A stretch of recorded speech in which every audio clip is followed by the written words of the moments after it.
Movie की शुरुआत एक काली अंधेरी रात में बियाबान जंगल से होती है और हम देखते हैं कि एक छोटी बच्ची अपना सॉफ्ट टॉय पकड़े उस जंगल के बीचों बीच घबराई हुई हालत में भाग रही है। वो भागते भागते एक घर में पहुंचती है। उसके पीछे कोई साया है जिसके हाथ में खून से सनी हुई कुल्हाड़ी है। वो बच्ची दरवाजे को अच्छे से बंद करके एक टेबल के पीछे छिप जाती है। तभी अचानक खिड़की का कांच टूटता है और वो साया अंदर आ जाता है और वो कुल्हाड़ी उस बच्ची पर चला देता है। उसके खून के छींटे पास ही में पड़े उसके सॉफ्ट टॉय पर पड़ते हैं। फिर हमें कुछ न्यूज़पेपर आर्टिकल्स दिखाए जाते हैं जहां हमें बॉडी सर्च नाम के गेम के बारे में बताया जाता है, जहां उस लड़की की बॉडी कई सारे ग्रुप्स को ढूंढनी थी, पर बहुत से लोग उसे ढूंढ नहीं पाए, जिसकी वजह से उन्होंने अपने दोस्तों को खो दिया। फिर हम कुछ सालों बाद एक लड़की असुका को देखते हैं जो स्कूल जाने के लिए तैयार हो रही है। उसकी मॉम उसके लिए लंच पैक करती हैं और उसके दोस्तों के लिए भी वो कुछ एक्स्ट्रा लंच पैक करती हैं। पर जैसे ही असुका स्कूल के बाहर पहुंचती है, हम रियलाइज़ करते हैं कि उसके स्कूल में कोई दोस्त नहीं है और वो एक आउटकास्ट की तरह है। असुका अचानक एक तरफ एक बिल्ली को देखती है और जब वो स्कूल में एंटर करने वाली होती है, उस बिल्ली का बस से एक्सीडेंट हो जाता है और असुका को बहुत बुरा लगता है। असुका अपनी क्लास में चली जाती है और हम देखते हैं कि एक लड़का शोता, जो कि असुका की तरह ही आउटकास्ट है, उस पर क्लास के कुछ दूसरे बच्चे फेस्टिवल कमेटी के पैसों की चोरी का इल्ज़ाम लगाते हैं और उसे परेशान करते हैं। एक दूसरा लड़का ताकाहीरो वहां आता है तो सब रुक जाते हैं। ताकाहीरो बात को रफा दफा करने की कोशिश करता है और कहता है कि जो होना था हो गया, अंत भला तो सब भला, पैसे मिल गए ना। यहाँ जिस तरह से असुका ताकाहीरो को देखती है, हम अंदाज़ा लगा सकते हैं कि वो उसे पसंद करती है। क्लास प्रेसिडेंट रेई कहती है कि मेरी गलती है, मुझे क्लास प्रेसिडेंट के तौर पर इन पैसों का ध्यान रखना चाहिए था। वो पैसे अपने पास रख लेती है और कहती है कि कमेटी का सिलेक्शन कल होगा। उधर लंच ब्रेक में असुका के कोई दोस्त तो है नहीं जिनके साथ वो बैठकर लंच कर सके, तो वो अपना लंच लेकर स्कूल बिल्डिंग के बाहर आ जाती है। तभी उसे अचानक कुछ अजीब सी आवाज़ें सुनाई देने लगती हैं। वो उस ओर देखती है तो पाती है कि वो आवाज़ें सामने के कुएं से आ रही थी और अचानक उस कुएं में से कुछ हाथ निकलते हुए दिखाई देते हैं जो पूरी तरह खून में सने हुए हैं और देखते देखते उन हाथों की संख्या बढ़ती जाती है। असुका ये देखकर बहुत डर जाती है। तभी वहाँ कुछ कंस्ट्रक्शन वाले लोग आ जाते हैं। असुका का ध्यान टूट जाता है। जब वो वापस कुएं की ओर देखती है तो वहाँ कुछ भी नहीं है और सब शांत है। असुका उस कुएं के पास जाती है और उसके अंदर झांक कर देखती है। वहाँ कुछ भी नहीं होता और असुका वहाँ से चली जाती है। फिर हम एक आदमी को देखते हैं जो एक गड्ढा खोद रहा है। वो उसके अंदर एक काली थैली रख रहा है। ये नहीं बताया जाता कि उसमें क्या है और वो आदमी उस गड्ढे को वापस भर रहा होता है। तभी असुका वहाँ आ जाती है। जब वो आदमी असुका की ओर देखता है तो वो थोड़ा सकपका जाती है। तभी वहाँ एक जोरदार हवा का झोंका आता है और पास पड़ा एक गमला गिरकर टूट जाता है। असुका एक पल को चौंक जाती है और वो आदमी वहाँ से चला जाता है। असुका कंफ्यूज्ड सी खड़ी है। तभी उसके पीछे हम एक छोटी बच्ची को देखते हैं जो कहती है, मैं चाहती हूँ कि आप प्लीज़ मेरी बॉडी को ढूंढ लें। असुका शौक में कहती है, क्या? और जैसे ही वो पीछे मुड़कर देखती है, वहाँ कोई नहीं होता। उधर रात में असुका को एक अनजान नंबर से मैसेज आता है जिसमें लिखा होता है कि तुम्हें पता है कि रेड पर्सन रेड क्यों है? क्योंकि वो खून में सने हैं। जब तुम पकड़े जाते हो तो ब्लड बाथ होता है। असुका को लगता है कि क्या ये कोई मजाक है और उसके फ़ोन पे अजीब से मैसेज कंटिन्यू होते हैं जिनमें लिखा होता है, तुम क्या करोगी? क्या तुम भी रेड हो जाओगी? मुझे इग्नोर मत करो, जवाब दो। असुका डर के मारे फ़ोन साइड पे रख देती है और उसका फ़ोन लगातार वाइब्रेट होता रहता है। वो खुद को ब्लैंकेट में छुपा लेती है और सो जाती है। कैमरा साइड टेबल पे रखी घड़ी पर फोकस होता है जिसमें वो दिन मंगलवार और तारीख 5 जुलाई दिखा रही है और 12 बजने में सिर्फ 1 मिनट बाकी है और अगले ही पल घड़ी में 12 बज जाते हैं। अचानक असुका अपने आप को स्कूल के अंडर कंस्ट्रक्शन चैपल में पाती है। इससे पहले कि वो कुछ समझ पाए, वहाँ ताकाहीरो और उसकी क्लास के बाकी स्टूडेंट्स शोता, रेई, रोमिको और आतासुशी भी वहाँ आ जाते हैं। किसी को नहीं पता कि वो वहाँ क्यों है और कैसे आए। शोता कहता है कि ये ज़रूर इस लड़की की वजह से है। रेई कहती है, क्या तुमने भी वो लड़की देखी? सभी कंफ्यूज्ड हैं। आतासुशी नाम का लड़का कहता है, व्हाटएवर, मैं यहाँ से जा रहा हूँ। वो वहाँ से चला जाता है। ताकाहीरो, शोता, रेई और असुका वहाँ से जाने लगते हैं कि तभी उन्हें आतासुशी की चीख सुनाई देती है। सब उस ओर भागकर जाते हैं तो उनकी आंखें फटी की फटी रह जाती हैं। आतासुशी की लाश 2 टुकड़ों में बटी हुई उनके सामने पड़ी होती है। रेई घबराकर अपना फ़ोन ढूंढने लगती है ताकि किसी को बुला सके कि तभी उन्हें एक दूसरी लड़की रुमिको की भी चीख सुनाई देती है और वो देखते हैं कि खिड़की का कांच टूट गया है और उसमें से रुमिको की लाश लटक रही है और उन्हें पीछे खिड़की में एक काला साया दिखाई देता है। सब डर के मारे वहां से भागने लगते हैं, लेकिन मेन दरवाजे पे ताला है। ताकाहिरो एक पत्थर से ताले को तोड़ने की कोशिश करता है, पर ताला नहीं टूटता। साया उनके पीछे है। वो वहां से दूसरी दिशा में भागते हैं और स्कूल की बिल्डिंग में छिप जाते हैं। सब कुछ देर के लिए शांत रहता है, पर तभी शोता की चीख सुनाई देती है। रेई और असुका देखती हैं कि शोता को कोई दीवार पे पटके जा रहा है और कुछ देर बाद शोता दम तोड़ देता है। उसकी लाश उनके सामने पड़ी होती है। रेई डर के मारे वहां से सीढ़ियों के ऊपर भाग जाती है। ताकाहिरो असुका के साथ भागने की कोशिश करता है। तभी वो देखते हैं कि रेई को किसी ने सीढ़ियों से ऊपर खींच लिया और उसकी लाश वहीं से नीचे फेंक दी। ताकाहिरो और असुका वहां से भाग के स्कूल के सिक रूम में पहुंच जाते हैं। ताकाहिरो असुका को बेड के नीचे छिपा देता है और खुद दरवाजे को होल्ड करने की कोशिश करता है। तभी उस साये का हाथ कांच तोड़कर ताकाहिरो को धक्का दे देता है। ताकाहिरो घायल हो जाता है। अचानक दरवाजा खुलता है और फ्रेम में 2 टांगे दिखाई देती हैं जो पूरी तरह खून से सनी हुई हैं, और वो साया ताकाहिरो पर भी हमला कर देता है। असुका को सिर्फ उसकी दर्दनाक चीखें सुनाई देती हैं और जब वो बेड के नीचे से देखती है तो ताकाहिरो की लाश को भी लटका हुआ पाती है। असुका रोने लगती है। वो साया उसकी बेड के ऊपर लगातार जंप करने लगता है और फिर अचानक रुक जाता है। असुका डर के मारे यहाँ वहाँ देखती है कि तभी कोई उसके पैर पकड़कर खींच लेता है।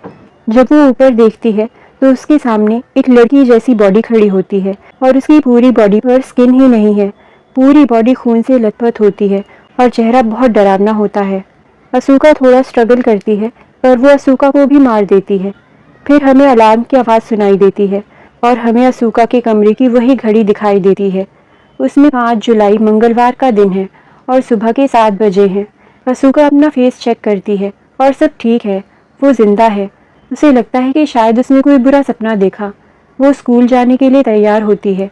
वो अपनी मॉम से कहती है कि उसे ब्रेकफास्ट नहीं चाहिए, उसने एक अजीब सा सपना देखा। उसकी मॉम पूछती है कि कैसा सपना। असुका कहती है कि बस यूं ही, कुछ नहीं। उसकी मॉम उसके लिए वही लंच पैक करती है जो कल उन्होंने पैक किया था और कल की ही तरह उसके दोस्तों के लिए भी एक्स्ट्रा पैक करती है। असुका को कुछ अजीब लगता है। जब वो स्कूल पहुंचती है तो रास्ते में फिर से उस बिल्ली का एक्सीडेंट हो जाता है। अब असुका को और अजीब लगता है। वो क्लास पहुंचती है तो देखती है कि फिर वो लड़के शोता पर चोरी का इल्ज़ाम लगा रहे हैं और उसे बुली कर रहे हैं। तभी ताकाहिरो घबराया हुआ शोता के पास आता है और पूछता है कि बॉडी सर्च क्या है। वो शोता का हाथ पकड़कर उसे बाहर ले जाता है। असुका भी उनके पीछे जाती है। यहाँ शोता ताकाहिरो और बाकियों को बताता है कि जिन लोगों को चुना गया है उन्हें विक्टिम के शरीर के टुकड़ों को ढूंढना होगा। वो उन्हें अपने फ़ोन पे एक आर्टिकल दिखाता है जो रशियन में है और कहता है कि मैं अभी ये ट्रांसलेट कर रहा हूँ और बॉडी सर्च ठीक रात को 12 बजे शुरू होता है और रेड पर्सन से दूर रहो, ऐसा इसमें लिखा है। रेई कहती है कि इसका मतलब कि कल रात को हमने उसे ही देखा था। ताकाहिरो पूछता है कि हमारे साथ ये वाला दिन रिपीट क्यों हो रहा है। शोता कहता है कि जब तक बॉडी सर्च कंप्लीट नहीं हो जाता हमारा हर दिन ऐसा ही होगा। तभी वहाँ सीढ़ियों पर सबको एक आदमी दिखाई देता है, पर उन 5 को देखकर वो आदमी वापस चला जाता है। रेई पूछती है कि कौन है ये आदमी, बहुत अजीब सा है। असुका बताती है कि वो लाइब्रेरियन है, उनका नाम मिस्टर याशिरो है। यहाँ मैं क्लियर कर दूं कि ये आदमी वही है जो काली पॉलीथीन गड्ढे में दबा रहा था। तभी स्कूल बेल बजती है और सब अपनी क्लास में चले जाते हैं। रात में वापस से सब उसी चैपल में इकट्ठे होते हैं। वहाँ रखे एक ताबूत को देखकर शोता कहता है कि हमें वो बॉडी पार्ट्स इसी में रखने हैं। सब बॉडी पार्ट्स ढूंढने का डिसाइड करते हैं क्योंकि उनके पास और कोई चॉइस भी नहीं है। ताकाहिरो और असुका एक कमरे में सर्च शुरू करते हैं। तभी उन दोनों को एक एक्वेरियम में कटा हुआ हाथ मिलता है, पर इससे पहले कि वो उसे निकाल पाएं रेड पर्सन वहाँ आ जाती है। ताकाहिरो जल्दी से वो हाथ निकाल लेता है और असुका के साथ एक टेबल के पीछे छिप जाता है। रेड पर्सन उन पर हमला कर देती है। ताकाहिरो उससे लड़ने की कोशिश करता है पर रेड पर्सन उसे मार डालती है। असुका उस कटे हुए हाथ को लेकर भागने लगती है ताकि वो उसे ताबूत में रख सके। उधर शोता रेड पर्सन से बचने के लिए खुद को एक लॉकर में बंद कर लेता है, लेकिन वो फिर भी उस तक पहुंच जाती है। वो उसे बुरी तरह से पीट कर मार डालती है। अब रेड पर्सन असुका का पीछा करती है, पर रेई और रुमिको उनके बीच का शटर बंद कर देती हैं, जिससे रेड पर्सन बाहर रह जाती है। और असूका बच जाती है। असूका बताती है कि उन्हें उस हाथ को ताबूत में रखना है, पर तभी रेड पर्सन रुमिको का पैर पकड़ लेती है और उसे मार डालती है, और फिर वो शटर भी तोड़ देती है और अंदर आ जाती है। फिर वो असूका को भी मार देती है। रेई किसी तरह वो हाथ लेकर वहाँ से भागती है और उसे ले जाकर ताबूत में रख देती है। तभी वो रेड पर्सन वहाँ आती है और रेई को भी मार डालती है। अगले दिन फिर 7 बजते हैं और उनका वही दिन फिर से शुरू हो जाता है। वो समझ जाते हैं कि जब तक बॉडी सर्च पूरा नहीं होता वो ऐसे ही टाइम लूप में फंसे रहेंगे। असूका जब स्कूल के रास्ते में बिल्ली को फिर से देखती है तो सोचती है कि मैं इस बार इसे बचा लूँगी। वो उसे पकड़ने वाली होती है कि तभी ताकाहिरो वहाँ आ जाता है और बिल्ली को बचा लेता है। इसी बीच रेई और रुमिको भी वहाँ आ जाती हैं। वो लोग शोता को भी बुलिंग से बचा लेते हैं। सबकी दोस्ती हो जाती है। अब असूका के पास दोस्त हैं तो वो इस बात से खुश है। रात को फिर से वो बॉडी सर्च शुरू करते हैं। असूका, रेई और रुमिको स्विमिंग पूल में रेड पर्सन से छुपने की कोशिश करती हैं, पर फिर भी उनकी मौत हो जाती है। यहाँ पानी के अंदर वही सॉफ्ट टॉय दिखता है जो कि उस बच्ची का है जिसकी मौत पहले सीन में हुई थी। इसका मतलब कि इस सॉफ्ट टॉय में भी जान है। अगले दिन ताकाहिरो आतासुशी से पूछता है कि तुम इस गेम का हिस्सा क्यों नहीं बनना चाहते? तुम बस रोज आते हो और मर जाते हो। तुम इस गेम में हमारी हेल्प क्यों नहीं करते? यहाँ रिवील होता है कि आतासुशी पहले ताकाहिरो की ही तरह बास्केटबॉल खेलता था, पर उसके पैर में चोट लग गई थी और फिर उसने खेलना छोड़ दिया और अब वो सबसे अकेला डिप्रेशन में पड़ा रहता है। फिर सब छोटी बच्ची की डिटेल्स निकालते हैं। उन्हें पता चलता है कि उसका नाम मिको था और वो वहीं स्कूल के पास मारी गई थी। अचानक वो लाइब्रेरियन वहाँ आता है और उसका बिहेवियर बहुत अजीब सा है। असूका को उस पर शक होता है पर वो कुछ कहती नहीं। सब लोग एक स्कूल मैप लाते हैं और प्लान बनाते हैं कि सब जगह हम एक एक करके ढूंढेंगे और जो जगह हम चेक कर लेंगे उस पर मैप पर निशान लगा देंगे और सभी बॉडी पार्ट्स को खोजेंगे और उस ताबूत में लाकर रख देंगे। अब सिलसिला शुरू हो जाता है। रोज़ रात को वो स्कूल में इकट्ठे होते हैं, रेड पर्सन के साथ स्ट्रगल करते हैं, बॉडी पार्ट्स को खोजते हैं और रेड पर्सन के थ्रू रोज़ मारे भी जाते हैं। पर ऐसा करते करते वो रोज़ थोड़ा थोड़ा आगे बढ़ते जाते हैं। वो जब लाइब्रेरी में मैप पर मार्किंग कर रहे होते हैं तो लाइब्रेरियन यशीरो फिर से अचानक उनके पास आकर पूछता है कि तुम लोग क्या कर रहे हो? तो वो बहाना बनाते हैं कि वो प्रोजेक्ट का काम कर रहे हैं। पर असूका समझ जाती है कि लाइब्रेरियन कुछ तो जानता है। अगली रात ताकाहिरो एक बॉडी पार्ट लेकर भाग रहा होता है। रेड पर्सन उसके पीछे है। ताकाहिरो काफ़ी घायल है। तभी आतासुशी उसके पास आता है और कहता है कि मैं तुम्हारा साथ दूंगा।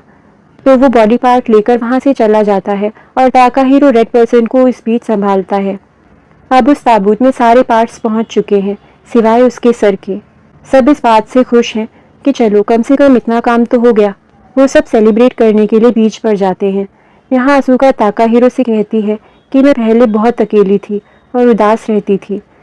ताकाहिरो से माफ़ी मांगता है और कहता है कि मैं बचपन में तुम्हारा दोस्त था, पर मैंने तुमसे बात करना बंद कर दिया ताकि दूसरी लड़कियों को बुरा न लगे, पर मैं गलत था। वो सब फिर डूबते हुए सूरज को देखते हैं और अपनी दोस्ती को चेरिश करते हैं, क्योंकि अगर ये बॉडी सर्च नहीं होता तो शायद वो सब कभी साथ नहीं आते। अगले दिन वो सब स्कूल के पीछे वाले घर में जाते हैं क्योंकि वो उसी बच्ची मिको का घर है और उन्हें लगता है कि शायद वो हेड उन्हें वहीं मिले क्योंकि उसका मर्डर वहीं हुआ था। वो घर पुलिस ने सील किया हुआ है और उन्हें वहाँ कुछ ड्राइंग्स मिलती हैं उस बच्ची की जिसमें उसने अपने साथ अपने सॉफ्ट टॉय को ड्रॉ किया हुआ है और अपने मम्मी पापा को काफ़ी दूर ड्रॉ किया है, जिसका मतलब ये निकलता है कि उसकी मम्मी पापा हमेशा उसके साथ नहीं रहते थे और वो काफ़ी अकेली थी और वो अपने सॉफ्ट टॉय से क्लोज थी। वो लोग थोड़ी और छानबीन करते हैं और दीवार तोड़ने पर उन्हें वही सॉफ्ट टॉय दिखता है, लेकिन फिर अचानक वो वहाँ से गायब हो जाता है। सब कंफ्यूज हो जाते हैं। रात में वो सब फिर से स्कूल बिल्डिंग में इकट्ठे होते हैं। वो सब खोजने की कोशिश करते हैं पर बहुत मेहनत के बाद भी उन्हें वो नहीं मिलता। इतने में रेड पर्सन वहाँ आ जाती है और वो सबको मारने लगती है। ताकाहिरो की बहुत दर्दनाक मौत होती है और रे को तो वो रेड पर्सन खा ही जाती है। असूका भागकर छत पे पहुंच जाती है और डर के मारे बिल्डिंग से कूद के मर जाती है। अगले दिन असूका बिल्ली को बचाने जाती है तो पता चलता है कि बिल्ली पहले से ही मर गई है। क्लास में रे भी नहीं है और जब वो दूसरे स्टूडेंट से उसका जिक्र करते हैं तो पाते हैं कि इस नाम की कोई लड़की इस क्लास में नहीं पढ़ती और ना ही उसे कोई जानता है। सब इस बात से हैरान परेशान हो जाते हैं। असूका कहती है कि कल रात को रेड पर्सन ने रे को खा लिया था, इसलिए उसकी पूरी आइडेंटिटी गायब हो गई है तो अगर उन्हें जिंदा रहना है तो रेड पर्सन का खाना नहीं बनना है। फिर असूका लाइब्रेरियन यशीरो के पास जाती है। यशीरो उस मरी हुई बिल्ली को ही काली पॉलीथीन में दबा रहा था। असूका कहती है कि आप ज़रूर इस सब के बारे में कुछ जानते हैं और उससे हेल्प मांगती है। यशीरो कहता है कि मेरे दोस्त ये बॉडी सर्च वाला खेल खेल चुके हैं, हमने इसे पूरा कर दिया था, पर गेम खत्म होने के बाद हम सब एक दूसरे को भूल चुके थे। असूका पूछती है कि फिर आपको सब कुछ कैसे याद है। यशीरो कहता है कि मेरे फ्रेंड ने मुझे एक बुक दी थी जिसमें सब कुछ लिखा हुआ था और ये बुक बॉडी सर्च के बाद उसके पास से मिली, इसी वजह से मुझे वो सारी बातें याद है, पर उसके बाकी दोस्तों को इस बारे में कुछ भी याद नहीं है। असूका ये सब जानकर दुखी हो जाती है क्योंकि इतनी मुश्किल से फाइनली उसके कुछ दोस्त बने थे और गेम खत्म होने के बाद वो सब उसे भूल जाएंगे और वो भी उन्हें भूल जाएगी। वो उदास सी सोच में पड़ी होती है। ताकाहिरो उसके पास आता है और उसे अपना टाइप इन देता है और कहता है कि अगर गेम के बाद हम एक दूसरे को भूल भी जाते हैं तो इससे मुझे याद आ जाएगा, क्योंकि ऐसा माना गया है कि अगर गेम पूरा होने से पहले कोई किसी को अपनी कोई चीज़ दे देता है तो गेम कंप्लीट होने के बाद अगर वो उस चीज़ को वापस करता है या दिखाता है तो उन दोनों को जो भी पास्ट में हुआ है वो याद आ जाएगा। रात को फिर 12 बजते हैं। सब थोड़े फ्रस्ट्रेटेड हैं। रुमिको कहती है कि हमें ही क्यों चुना गया इस गेम के लिए। आतासुशी कहता है क्योंकि वो छोटी बच्ची बहुत अकेली थी और कहीं ना कहीं हम सब भी अपनी लाइफ में बहुत अकेले हैं। वो कहता है कि ज़रूर उस लड़की का सर उस सॉफ्ट टॉय के अंदर है और हमें उसे पकड़कर उसे काटकर उसमें से सर निकालना पड़ेगा। अब सर्च के दौरान उनका सामना उस बड़े से सॉफ्ट टॉय से होता है क्योंकि उस रेड पर्सन की जगह अब वो सॉफ्ट टॉय उन्हें हंट कर रहा है। सब उसे एक बड़ी सी चेन से बांधने की कोशिश करते हैं। इस दौरान शोता मारा जाता है और रेड पर्सन यानी वो सॉफ्ट टॉय असूका को खाने वाली होती है, पर रुमिको चेन सॉ से उसका हाथ काट देती है। इस दौरान सब लोग मारे जाते हैं। आखिर में ताकाहिरो और असूका ही बचते हैं और उस सॉफ्ट टॉय में से उस बच्ची का सर निकाल लेते हैं। वो उसे ताबूत में रखने के लिए आगे बढ़ते हैं और वो सॉफ्ट टॉय ताकाहिरो को मार देता है। अब असूका को बहुत गुस्सा आता है। वो एक रॉड लेती है और उस सॉफ्ट टॉय को पीटना शुरू कर देती है। फिर उस सॉफ्ट टॉय पर एक क्रॉस गिरता है जिसकी वजह से उसकी मौत हो जाती है। असूका उस सर को ताबूत में रख देती है। अगली सुबह नया दिन और नई तारीख शुरू होती है। सब नॉर्मल हो जाता है, पर किसी को कुछ याद नहीं होता उस टाइम लूप वाले दिन के बारे में। असूका जब वहाँ से गुजर रही होती है तो उसकी जेब से ताकाहिरो का टाइप इन गिर जाता है। ताकाहिरो उसे देख लेता है और अचानक उन दोनों को सब याद आ जाता है। दोनों एक दूसरे को देखते हैं और असूका स्माइल करती है। मूवी यहीं खत्म हो जाती है। फिर पोस्ट क्रेडिट में हमें वही कुआं दिखाया जाता है। कैमरा उसके अंदर जूम होता है और हमें एक सालों पुराना अखबार दिखाया जाता है जिसमें मीको की मर्डर की खबर है उसकी फ़ोटो के साथ। अचानक वो फ़ोटो असूका की फ़ोटो में बदल जाती है जब वो करीब 8 साल की रही होगी और मीको की जगह उसके मर्डर की खबर उसमें छप जाती है।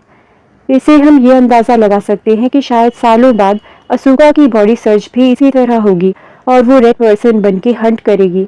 तो इस वीडियो में इतना ही। अगर आपको ये वीडियो पसंद आया हो तो please like, share and subscribe और मैं मिलूँगी आपसे अगली वीडियो में। Thank you for watching.